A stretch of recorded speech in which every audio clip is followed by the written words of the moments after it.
I'm really sorry. It's okay, take your time and tell me slowly, I said gently as my niece fought back tears. Despite her distress, I encouraged her softly, trying to offer comfort. Before she could say anything more, she pulled an audio recording from her pocket and played it. I was stunned by the voice I heard, cursing my own ignorance. The situation was far more tragic and difficult than I had realized. Overwhelmed by the revelation, I broke down in tears and steeled myself for what was to come. Let me introduce myself. I'm Kathy. I work at an IT company where I hold a responsible position and earn a decent living. Although I could afford to live on my own, I stay with my parents since my workplace is close by and I can work remotely. I contribute financially to the household, and my parents prefer my company as they would otherwise feel lonely. I have an older sister who is 2 years my senior. She used to be happily married to a kind man, and they had a daughter named Susan. However, her husband passed away from an illness 3 years ago. At his funeral, I saw how exhausted my sister was and suggested, "Why don't we come back home until things settle down? You have Susan to think about too." "Thank you for worrying, Kathy, but I'll be fine," she replied. She refused to return home, and though I found it odd, I attributed it to her strong-willed nature and her reluctance to lean on our parents. She continued working and raising Susan as a single mother. Despite the increasing burden, she assured me she was managing. A year ago, my sister fell ill and passed away. We took Susan, who was still in elementary school, into our home. Since moving in with us, Susan seemed unusually withdrawn. I remembered her as a lively and cheerful girl when her parents were alive, and I knew losing both parents so quickly must have been a heavy blow. I wanted to help her regain her spark. My parents tried talking to her, but she remained unresponsive. I suggested outings on my days off, but she showed no interest. Not wanting to push her too hard, I held back. 3 months later, Susan suddenly started apologizing, crying when my parents weren't around. "Kathy, I'm sorry," she said, tears streaming down her face. "What happened? Did something bother you?" I asked, confused. "No, it's not that. I'm just sorry," she repeated, her tears a complete surprise to me.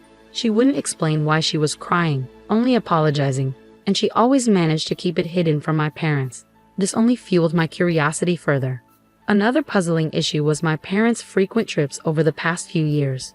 While occasional travel was fine, I couldn't understand how they could afford it on my contributions and their modest pensions. My father had been a manager at a small company and after retiring hadn't worked. My mother had been a housewife. Despite my efforts to manage most of the household chores, they seemed to be spending more than they should. "Mom, Dad, it's okay to travel sometimes, but please save some money. You don't need to keep saying you're careful with your spending. I've worked hard for you all these years, and we don't have much time left," I said, trying to be considerate. "Stop meddling in our affairs. We just want to enjoy ourselves," they retorted. I was exasperated. Whenever they went on trips, Susan seemed like she wanted to share something but never did. I decided to wait until she was ready to talk. A few months later, my father approached me, looking pleased. "Kathy," he said, "your mother and I are going on a week-long overseas trip soon." "An overseas trip? How can you afford it?" "I just told you to save money," I protested. "We came into a bit of money," my father replied dismissively. "From where?" I asked, but he waved my question away. "Does it matter? We want to make some memories in our old age. Your mother and I deserve this experience." "All right, fine," I said, though I couldn't shake the suspicion about their sudden windfall. I decided not to push further, thinking it was their money after all. "Take care of things at home while we're gone," they instructed. "Got it. Have a safe trip," I replied, trying to mask my concern. On the day of their trip, my parents left cheerfully, promising to bring back souvenirs. After seeing them off, I turned back to the living room and found my niece, Susan, standing there, looking as if she were on the verge of tears. Recognizing that something needed to be done, I decided to confront her. "Susan, what's the matter? Your grandparents have left for their trip. It's just the two of us now. Please take your time and tell me what's wrong." "I'm sorry," she said, beginning to cry again. I gently urged her to open up. "Actually," she said, pulling out her smartphone and pressing play, "I need to show you something." The recording that played was filled with my parents' angry voices. I was stunned. No matter how I listened, it was unmistakably their voices, though they had never spoken to me like this before. Is this really Grandpa and Grandma? I asked, incredulous. Yes, Susan confirmed, her voice trembling. They often came over when my parents were still alive. They used to nag and complain a lot, especially about my parents' marriage and making irrational demands for money, claiming it was compensation for taking their daughter away. I was horrified. I had no idea they were like that. I thought they were just visiting to see their granddaughter. Susan continued, they would threaten my parents under the guise of visits, extorting money every time they came. I would hide in my room whenever they were here because they were always yelling at my parents. I see, I said, feeling a pang of guilt. That must have been really tough. But how did you manage to record this? Susan explained that she had been given an old smartphone of her parents as a toy, and she happened to use it during one of those visits, capturing their angry outbursts. I was grateful for her bravery in recording this evidence. How often do they come to your house? I asked, the question that had been bothering me. I think it was almost every week, Susan replied. To think they visited my sister's family so frequently without my knowledge was shocking. In hindsight, I remembered how my sister and her husband had appeared increasingly haggard each time I saw them. When I asked my sister if she was okay, she had said they were just dieting together, which I had taken at face value. But now I realized that the strain from my parents' demands must have been wearing them down. I cursed myself for not probing further. If I had noticed the signs sooner, this might not have happened. I'm sorry for keeping it hidden, Susan said through her tears. I was scared of what Grandpa and Grandma might do if I told you. I should have been more aware, I said, holding her close. I'll protect you from now on. But what if they come after you too? Susan asked, her voice trembling. Don't worry about me, I reassured her. I won't let them win. We'll face this together. Yes, if I'm with you, I'm not scared, Susan said, determination in her eyes. Seeing her resolve, I nodded. During the week my parents were away, Susan and I prepared. With her support, I felt even more determined. I remembered how frugal my sister and her husband had been. My sister had once told me they rarely carried cash, preferring bank transfers. If they had given money to my parents, it would have been through these transfers. I searched the house and eventually found what I was looking for. I discovered my parents' bank passbook, revealing the frequent deposits they received from my sister and her husband. It was clear they had been living frugally to cover these payments. Ripping the passbook, I trembled with anger. I decided to take it to a private investigator to uncover the full extent of my parents' dealings. A few days later, I was summoned to the investigator's office. Here is the report, the investigator said, handing me a folder. As I read through the report, my shock and anger deepened. It detailed how my brother-in-law had been borrowing money from financial institutions to pay my parents, which led to his mental exhaustion and eventual death. My sister had worked herself to the brink trying to repay these debts and meet my parents' constant demands. Additionally, my parents had mistreated Susan, claiming they were doing her a favor by letting her stay with them. The revelation was devastating. I started to cry, feeling a profound sense of betrayal. How could they do this without me knowing? I wondered aloud. Furthermore, the report revealed that my parents had even taken my brother-in-law's insurance money. You can't be serious, I said as I reviewed the additional documents confirming this. They must have used that money for their frequent trips. I thanked the investigator and returned home, determined to address this betrayal. Until my parents came back from their overseas trip, Susan and I finalized our plan. Do you think we can pull this off? I asked Susan. Don't worry, she said confidently. We still have time. Let's practice as much as we need. I'll do my best, I promised. We rehearsed our plan until Susan felt confident. A few days later, we were ready and waited for my parents to return. We had set up cameras around the house to capture everything on video and audio as evidence. I had discussed this with my lawyer and received approval. When my parents finally came home, they were full of excitement. We're home. Did you have a good time? I asked. Yes, it was great. We brought lots of souvenirs. Where's Susan? They replied. She's doing her homework in her room. You must be tired from your trip, so why don't you rest for a bit? I suggested. That sounds good. How about some tea? My mother asked. I'll make it, I offered. No, let me, my mother insisted. I always make your father's tea. All right, understood, I said, preparing to carry out the next steps of our plan. My parents seemed to have enjoyed their trip immensely, regaling me with stories when I returned. Oh, sorry, I need to step out for a bit. I said, faking an urgent work call. It happens sometimes. I'll be back soon. Take care, they responded, still buzzing from their travels. Once I was sure they had relaxed, I excused myself, signaling the start of our plan.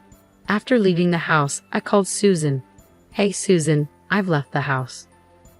Got it, she replied, keeping our call connected as she went to confront my parents. Oh, welcome back, my parents greeted Susan. We brought back lots of souvenirs. Thank you, Susan said, but I need to talk to you. What is it? Speak up. Following my father's directive, Susan played the recorded audio. The shock on my parents' faces was immediate. Where did you get that? My father demanded. Susan, be a good girl and give that to me. My parents were visibly panicked. I was planning to let Kathy hear this, Susan said. Please don't do that, my mother pleaded. Do you know what will happen if you do? But this isn't right, Susan countered. We took you in when you had nowhere else to go, so you should listen to us. Yes, if it weren't for us, you wouldn't be getting any welfare benefits, my father added. Then why are you kind to Kathy? Susan pressed. My parents' anger flared. We're nice to her because she brings money into the house, they admitted. We're living off your father's pension now, so if Kathy leaves, we'll be in trouble. That's right, my mother continued. As long as she's around, she'll always give us money when we need it. She's a convenient fool. Hearing their true feelings was devastating. My anger reached its peak. I stormed back home, my mind racing. Bursting through the door, I shouted, Oh, so this is how you really feel about me? You see me as nothing more than a cash cow and a housekeeper. Of course we're not working anymore, my father shot back. How else are we supposed to live on just a pension? That's right, my mother chimed in. We need your help to survive. They didn't deny their actions and shamelessly demanded more money. The thought of staying in this house under these conditions made me sick. If that's how you feel, I won't give you any more money, I said. I'm taking Susan and we're leaving. Don't contact us again. How will we live without you? They protested. I know everything, I said. I know you took money from my sister and brother-in-law. What are you talking about? My father asked, feigning ignorance. Did Susan tell you? My mother inquired. Yes, she did, I confirmed. We have all the evidence, so don't bother arguing. Susan went to pack her things, and I took her hand when she returned. We left the house and stayed at a hotel near my workplace, which I had arranged beforehand. A few days later, I found a new place for us to live. Shortly after we moved in, I received a call from the police. Is it true? I asked, bewildered. Yes, the officer confirmed. Your parents have been arrested for shoplifting. No way, I said, unable to believe it. I was only gone a few days. How could they have run out of money so quickly? Besides, they were getting welfare benefits for taking care of Susan. Reluctantly, I went to the police station. My parents, looking repentant, apologized. We just made a mistake, they said. I took them back to the house. The utilities, electricity, gas, and water had been cut off, and the house was in a terrible state. It reeked of filth, a testament to my mother's poor housekeeping. How did everything get cut off? Were you that broke? I asked, appalled. And what's with this mess? Of course we're broke, my father said. We were enjoying our retirement, but we can't manage housework anymore. You took Susan, so we stopped getting welfare. My pension isn't enough. If you had kept giving us money, we wouldn't have had to steal, my mother said bitterly. They angrily blamed me for their situation. I sighed in exasperation. This is your own fault. How many times did I tell you to save money? Yet you kept going on week-long trips every few months. Enough of that, they snapped. Just give us the money to pay for the utilities. We can't live here without them, and get a cleaning service. This place is uninhabitable. Their demands were relentless, and their blame shifted entirely onto me.